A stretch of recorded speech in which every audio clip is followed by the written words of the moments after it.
But that's not enough. They announced another new book for you this morning. How exciting is it to be tackling Batwoman? I mean, I know it sounds super cheesy. I know it sounds like a lie, but this is a genuine dream come true.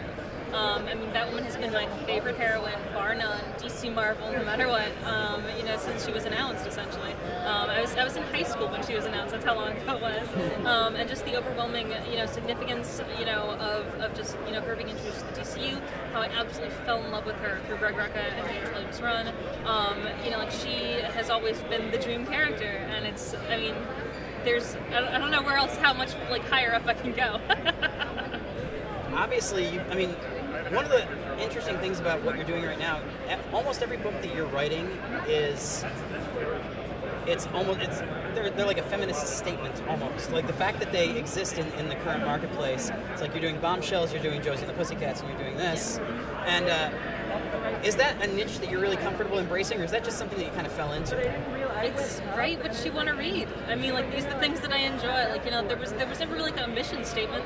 I mean, I just, you know, this is writing naturally. Like, there are women in the world. They do things. With Bombshells, one of the things that we've just seen is you're introducing. We talked actually briefly about the Suicide Squad issue. And we couldn't say those words at the time.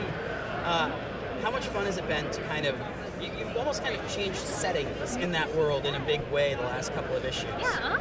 I mean, yeah, with each arc of Bombshells, you know, we had somewhere else. You know, when we were first rolling out the series, you know, each heroine, you know, like one of the major conceits had been to define the heroine by a medium or a genre that was part of the era. Like, you know, so Batwoman started as this, like, you know, cheesy radio adventure serial reel, and, you know, Supergirl was a propaganda film, and Zatanna was like this black and white horror movie. Wonder Woman was a war story, and Aquaman was a romance, and, you know, so we sort of like sculpted this, you know, alternate history of World War II out of the art and stories of the era. And so now, you know, like, we had the launch of the world, and, you know, like, the characters are starting to meet, and, like, storylines are starting to coalesce. And so now we're going theater by theater. And, you know, so we had, you know, at issue 12, like, this climactic, you know, like Battle of Britain, essentially. Then, you know, we had this infiltration in Berlin, which is the current print arc, for some readers who are already in the digital side of things. You know, we've been in the North African theater, and then after this, we're going to head to the Soviet front. It's going to be very exciting and very cold. So are we going to see some version of, like, Red Star or somebody? We're going to see a lot of heroines. It's going to be very fun. Going back to Batwoman, because I'm positive that 80% of the people who are watching the video are watching because they're excited about it. What is going to be kind of different in your take versus what's going on in James's book right now? Well, James and I are actually going to be co-writing the book, you know, so and then with art by Steve Epting. And so, I mean, like, working with James is actually, you know, like, one of the things that sort of, like, gives me, like, the bedrock on which to stand.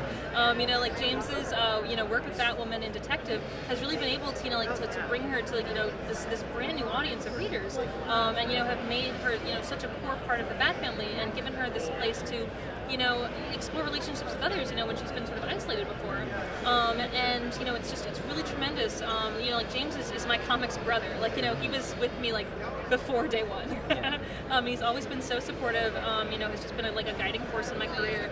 And, you know, like, I'm so stoked to get to work with one of my best friends, frankly. And so what we're going to be doing in the series is we're going to be essentially exploding Batwoman out of Gotham. She's going to be going on this, like, globe-trotting mission, using, you know, black ops and military technology to track down people who had escaped the Bat family's jurisdiction in the past.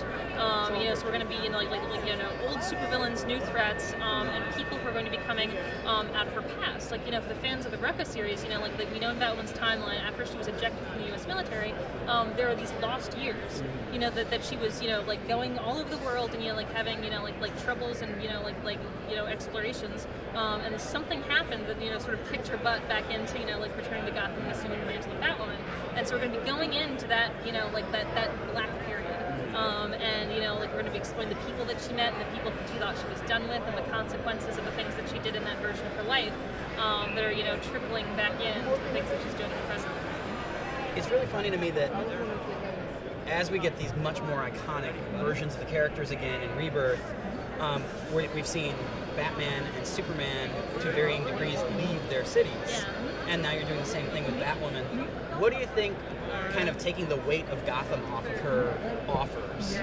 Well, I honestly think that in a way, it's not just Gotham, but it's also the people that she's begun to build these relationships with.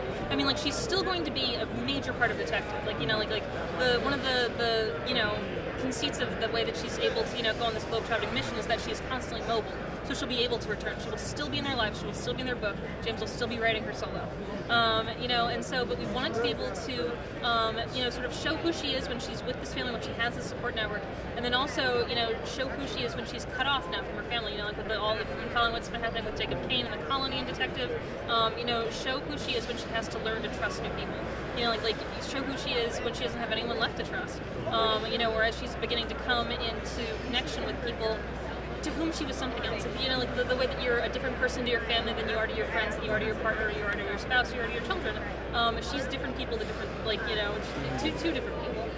You know, and so the people who are going to start re-emerging are going to be people who knew her at a very different stage in her life. And it's sort of, you know, realizing, like, was she this person because she was with them, or was this actually the person she was or wanted to be all along? And so, you know, we'll really be able, I mean, it's a definition by relationships as much as it is by geography. And the people, you know, who come into your life at certain points as much as the people who come into your life at certain places on the map. One of the interesting ththings I think about Batwoman, excuse me, is that she has had her own life and her own stories in a way that most new characters in the last 10 years haven't, because everybody's so defined by events. Is it really kind of gratifying to be able to go into the DC universe, but at the same time have a character who's kind of fully fleshed out? No, it's very fun, and honestly, you know, like, there's still, you know, like, these significant gaps in our history that, you know, we now go and, like, get to go and explore. You know, so there's just so much, you know, rich story to work with. I mean, like, you know, like, Greg Rucka and Jay Williams' run, just, you know, I fell in love and it broke my heart in the best way possible. You know, so we're gonna have a lot of fun. You know, like some of it's gonna be like kind of like cruel fun, but you know, it's gonna be just, you know, an absolutely outrageous story. Thank you so much.